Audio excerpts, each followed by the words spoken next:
Hello and welcome to the debate. I'm Marzia Hashmi. Thanks so much for being with us. Well, the official version about some ghosts, Osama bin Laden in some cave on the other side of the world defeating our entire military establishment on U.S. soil is absolutely preposterous. Now, these are the words of Philip Marshall, who was a former American pilot and a writer about 9/11, who wrote about the hidden hands in the American government, who he said was behind the Twin Towers attack.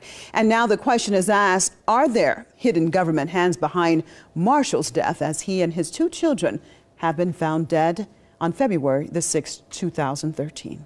Relatives and friends stunned by a violent... An American news channel reporting a deadly shooting in the U.S. state of California. The incident has left 3 people dead. A man, so the story goes, first kills his 2 children, a teenage boy and a teenage girl, as well as the family dog, and then turns the gun on himself. But the shooting is not similar to the sort of gun violence taking place in the U.S. on an almost daily basis. The man has been identified as Philip Marshall, a 54-year-old former airliner pilot who authored 2 books on the 9/11 attacks, which he declared was an inside job. This fact has given the crime story a political hue, and it's raised serious doubts as to the cause of the deaths. The police, the local sheriff's department, quickly concluded that Phil Marshall shot his 2 children, his dog, and then himself. However, the investigation had not been fully completed when they made that determination, and then the sheriff allowed the crime scene to be cleaned by professional cleaning personnel. So there has been a real problem in lost evidence, lost clues, and the right now there's a demand for either the Attorney General of the state of California, Kamala Harris, to launch her own investigation of Marshall's death, or the U.S. Attorney General, Eric Holder, ordering the FBI in to conduct an independent investigation. That is the only thing that can be done now, although critical evidence has been lost, unfortunately. In his books, the veteran aviation pilot accused the administration of former U.S. President George W. Bush of orchestrating the 9/11 attacks. Marshall said, "The true reason the attack was successful is because of an inside military stand-down and a coordinated training operation that prepared the hijackers to fly heavy commercial airliners. We have dozens of FBI documents to prove that this flight training was conducted in California, Florida and Arizona in the 18 months leading up to the attack." Philip Marshall wrote in a statement last year, "Think about this. The official version about some ghost in some cave on the other side of the world defeating our entire military establishment on U.S. soil is absolutely preposterous." Marshall's death is not the only suspicious death with regards to the September 11 attacks. Many more people, including witnesses to the incident, have lost their lives in recent years. The cause of many of the deaths has been declared to be suicide. The official inquiry into 9/11 blamed several members of Al-Qaeda. Armed with box cutters, they'd allegedly hijacked passenger planes and flown them into the New York Twin Towers, killing thousands of people. But many Americans have still not accepted that story. The U.S. unleashed a devastating war on Afghanistan in the wake of 9/11. The stated aim, dismantling Al-Qaeda and killing or capturing its then leader Osama bin Laden. Many believe the war on Afghanistan was a front for invading Iraq, the country which sits on the 2nd largest oil reserves in the whole world. Well, I'd like to welcome both my guests to the program. Out of Wisconsin, a member of the scientific panel for the investigation of 9/11, Mr. Kevin Barrett. And out of Berkeley, California, investigative journalist, Mr. Lee Kaplan. Thank you both for being with us right here on the debate. Well, let me start this off in Wisconsin with Mr. Barrett. Well, let's start from the beginning. Do you think that Marshall was murdered? Well, when I heard about this, I was actually attending the Hollywoodism conference in Tehran, and it did sound very suspicious. Philip Marshall had written a book called The Big Bamboozle, which outlines a lot of interesting information about 9/11. I don't necessarily agree with all of his conclusions about the details of 9/11, but he certainly was casting severe doubt on certain aspects of the official story, and that did make his book somewhat dangerous. But I think more importantly, he had said to his friends and associates before he was killed that he was sitting on a bombshell, some kind of information that was going to change everything, and he was going to be publishing this in his next book. And so that may have been a mistake to talk about that. When I heard about it, I was very suspicious and did a little investigating and heard that there were some discrepancies. But it wasn't until I interviewed former National Security Agency officer Wayne Madison, who is currently, I call him the thinking man's Seymour Hersh. That is our leading investigative journalist for leaks from the national security community. And when Wayne told me about his week-long investigation, during which he flew out from the East Coast, spent a whole week at the crime scene, investigating, talking to neighbors, he discovered that there were all kinds of obvious indications that this had been a professional killing, not a murder-suicide. And those include the fact that Philip Marshall, we now know, he was shot in the left temple, and yet he was right-handed. The police said that his house was far from neighbors' houses, so none of the neighbors would have heard any gunshots. In fact, the neighbors' houses are right on top of his house, virtually, and none of the neighbors heard gunshots. There was a door that was left wide open, a door that Philip Marshall never used, and was found wide open after his death. And there are a number of other indications, including the cleanup of the crime scene, an illegal and unauthorized cleanup of the crime scene by an SUV with state of California plates bristling with communications antenna from the top. So when we put all of this together, I think it's pretty obvious that using Occam's razor, the simplest explanation here is that this was some kind of black operations hit to prevent Philip Marshall from making public some kind of explosive information. Okay, what about that, Mr. Kaplan? Do you find his death suspicious at all? No, I don't.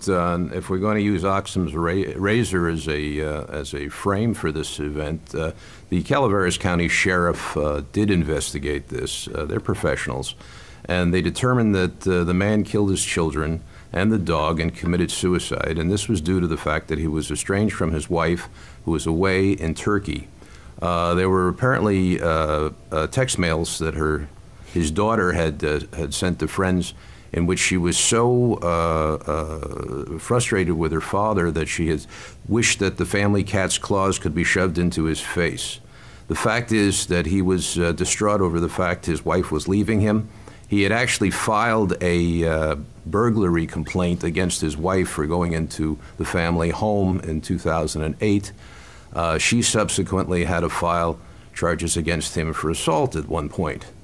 And the man knew that his marriage was ending. He didn't want to give up custody of the children, and he committed suicide. Well, Mr. Kaplan, why do you think that why do you think that the crime scene itself was ridiculous? Was cleaned up so rapidly?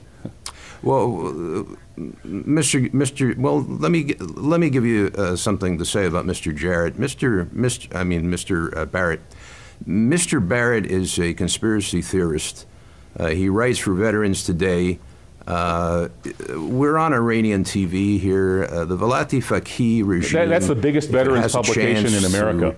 Now you're interrupting me. I'm trying to talk here. You'll have your turn. The point I'm trying to make here is the Velati Faqih regime, if they can tie anything against the U.S. government with a dispute over atomic weapons, if they can tie anything against the Saudis, who I'm no fan of the Saudis. Well, I'm just asking your opinion, Mr. Kaplan, as an investigative journalist. I'm just asking your opinion. Why would the crime scene be cleaned up so rapidly when the investigation was not complete? We don't know that the crime scene was cleaned up so rapidly. From what I've read from the Calaveras County Sheriff, they did an investigation. They described the scene. Now, you can go to Mr. Barrett's websites and to Veterans Today, and you can see all kinds of conspiracies that the Israelis and the Jews are behind it, which is typical Iranian fare. You can also understand that I was reading on one of those websites, for example, that the gun was found underneath the body of Mr. Well, I'm getting to that. On your website, there was a statement that the gun was found underneath Philip Marshall's body. And the fact is, we don't know that that's what occurred. He just made a statement that he was shot in the left temple when he used his right hand. Whatever he says in the interview here isn't necessarily true. And based on what I've seen from the Calaveras County Sheriff, and that's the official government body that was there, they ruled this as a killing and a suicide. Okay. For a man whose wife was leaving him. All right. What about that, Mr. Barrett? And frankly, I believe that's what was true. All right, Mr. Barrett, how likely is that to be a case, that it's simply a case of some domestic dispute and that the man decided to kill his children and himself because of a breakup? Well, this is pretty hilarious. I don't know where you got this guy, but this is about the lamest excuse for an attempt to debunk a conspiracy story that I've ever heard, and I've heard a lot of them. I've heard a lot of really bad ones, but this is the worst. This is quite hilarious. This guy has absolutely no grasp of any of the evidence around the Philip Marshall killing, so he starts claiming that I have a website that has information about conspiracies, and he uses this pejorative term conspiracy theorist to try to say that don't listen to what I say. This has nothing to do with the actual evidence of the event that we're talking about. And the reason that he's distracting you and trying to divert your attention away from this case is because that he knows he doesn't have a case. Everything he said about Philip Marshall, you could say probably about 2/3 of the men in America right now. They have the teenage daughter is mad at him once. And of course that's preserved by our ubiquitous internet.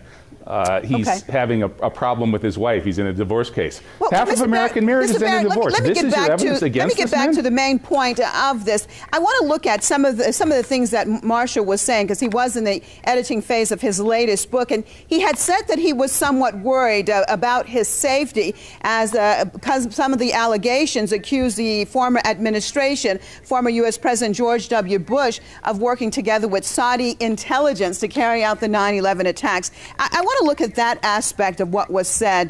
Kevin Barrett, what do you think of that actual allegation that Washington and Riyadh colluded on the 9/11 attacks? Well, Riyadh has been a puppet of what we might call the Zio-American empire, for lack of a better term. The real power structure in the world, the most powerful power structure in the world, is the Federal Reserve and the military forces it controls, including the U.S. military. And Saudi Arabia, ever since it signed an agreement with President Roosevelt in 1945, has been essentially allowing U.S. leaders, which means international banker leaders, to dictate our policy, to dictate oil prices.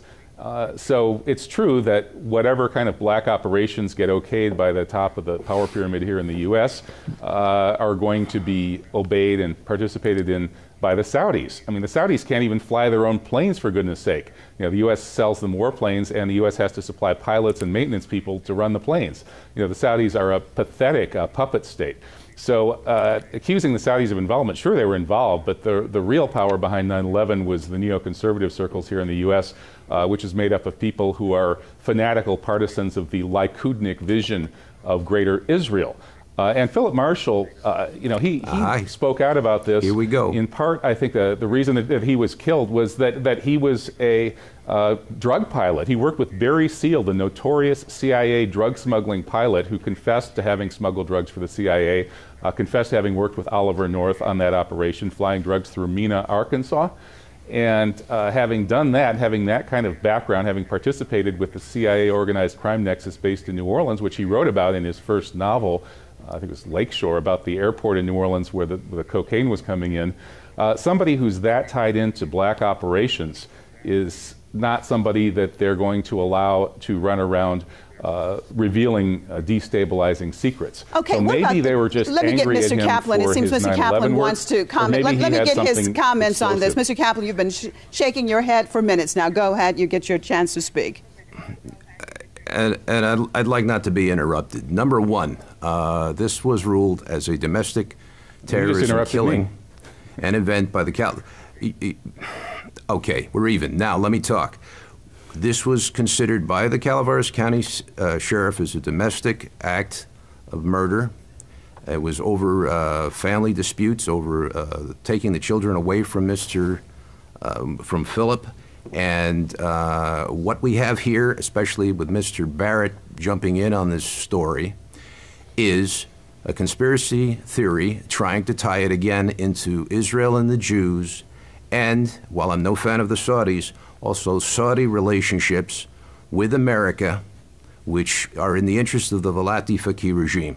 Well, now, let me just, Barrett, I'm going to jump in here, Mr. Kaplan. I want to jump in here about Saudi Arabia because you just mentioned, my question to you, because you talked about it's sort of a conspiracy. I want to look at the incident of the 9/11 attacks that, you know, the majority of, allegedly the majority of the hijackers were Saudis. However, the United States never once talked about a possible attack on Saudi Arabia, but immediately after that, we saw them going to Afghanistan and Iraq. Do you consider that significant at all, that there was never anything looked at in Saudi Arabia, and why so many of them allegedly were from Saudi Arabia?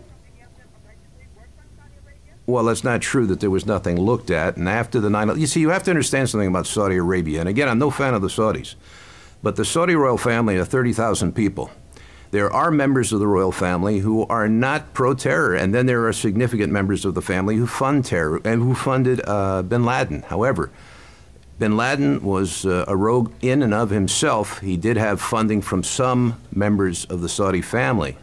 However, it was not an official action by the Saudi government. Now, I'm not defending the Saudis. I don't like the Saudis.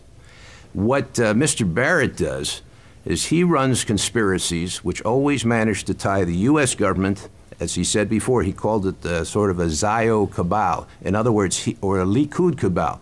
He's trying to tie Israel and the Jews to everything. The Zio-American Empire. He's trying to tie even, that's right, the Zio-American Empire. It's absolutely absurd. Mr. Barrett has supported and given credibility to Holocaust deniers. He has, incidentally, we talk about a domestic... I don't want to deal with personal attacks from either one of you. I want to look at the subject at hand. And my question to you, sir, Mr. Kaplan, my question is, then we look at this from a logical perspective, why then did the United States go into Afghanistan?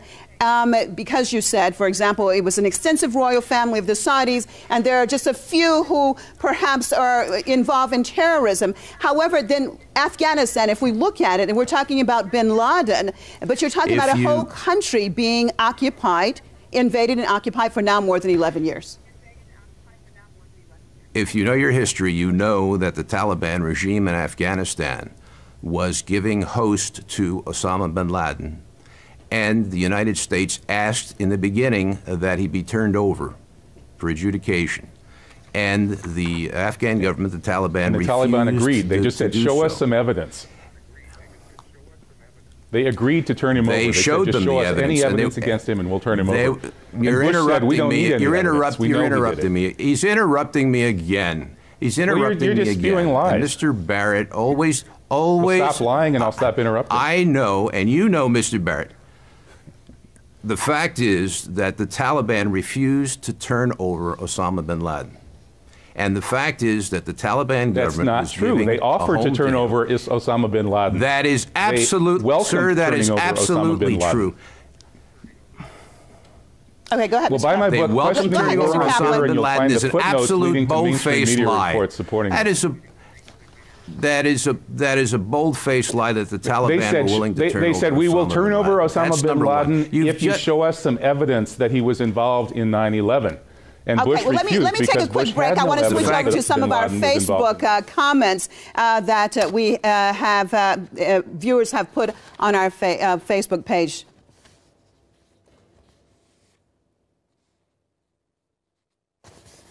Okay, the first one, some people from the caves far away in Afghanistan can't execute mission on that scale. And the second one, that was from Salim Said, and this one's from Saima Noor. The 24-year-old Bradley Manning exposed all data, videos of Iraq, Afghanistan, torture and genocide. He's serving lifetime in prison. May Allah help him. From Dan Evans, still going on with the 9/11 conspiracy nonsense. After all these years, there isn't one piece of evidence to indicate that it was an inside job. In fact, all the evidence points to Al-Qaeda, and they even repeatedly admitted it, along with their many other attacks attacks. And from Saeed Gilani, he says, to solve this math, look at the aftermath. The ones who gain are the ones who were behind this. Invading Iraq, invading Afghanistan, blank check from Congress to fight terrorists, turn Americans to hate Muslims. Homeland security was invented. Billions of dollars were stolen from Iraq. 1.5 million people killed. There are just some stuff happened after. These are just some stuff that happened after 9/11. Now you still are saying that a couple of Muslims are behind this? Well, let's take a look at some of these comments. Let's start off with Mr. Barrett. Mr. Barrett, your take on this. I mean, the majority of our viewers have basically said that, pointing to the first one, talking about caves that far away in Afghanistan, they could not have executed a mission like this. I want to look at the actual situation that happened on 9/11, because that has been the question from the very beginning, that so much of, we're talking about the United States, which has a very, very high security system in place. And we're talking about these airplanes even hitting the Pentagon, the most controlled airspace in the world, and coming from these people who were operating this out of Afghanistan in caves. Tell me your perspective on this. Well, of course, the official story of 9/11 is ridiculous on its face. Nobody would ever have accepted it as a novel. And of course, the official 9/11 Commission report does read like a novel, because it is a novel. Philip Zelikow, who describes himself as an expert on the quote-unquote creation and maintenance of public myths, such as the myth of the surprise Japanese attack that we weren't expecting on Pearl Harbor, drafted the entire 9/11 Commission report, chapter by chapter, in outline form, before the Commission had even convened. I suspect that draft was probably the draft for the script of the operation itself. Now, it's obvious that the official story is wrong if you just look at a couple of things. One is the obvious controlled demolition of Building 7, which happened at 5:20 something in the afternoon on 9/11. It was reported 20 minutes early by the BBC. The owner of the World Trade Center, Larry Silverstein, later he admitted that he had been involved in a decision to, quote, pull it or conduct a controlled demolition of Building 7. And yet he was in a mobbed up courtroom. He was able to get a double indemnity on his insurance money, including nearly $1 billion for Building 7 alone, the building that he admitted that he had demolished. Another aspect that's just obviously wrong about the official story is this notion that they could hit the Pentagon at 9:35 in the morning, when in fact the first planes had supposedly been noticed off course at 8:14 in the morning, almost an hour and a half earlier. So for an hour and a half, these supposedly hijacked airliners could just fly around anywhere they want to go, disappear from everybody's radar screen, suddenly reappear out of nowhere over Washington, D.C., and do an amazing stunt maneuver that kind of plane wasn't even capable of, to put a tiny little hole surrounded by intact windows in only the first floor of the Pentagon with not a scratch on the lawn. The whole story is absurd. Okay. And it doesn't take very much digging to figure that out. I'm so sorry to interrupt you, Mr. Barrett. I mean, I would love to continue with this discussion, but we are out of time. I'd like to thank both of you for being with us, member of scientific panel for the investigation of 9/11, Mr. Kevin Barrett out of Wisconsin, and investigative journalist, Mr. Lee Kaplan out of Berkeley, California. Thank you both, and thank you, viewers, for being with us. Make sure you join us right here, same time, same place tomorrow. I'm Marzieh Hashemi signing out from Tehran. Goodbye.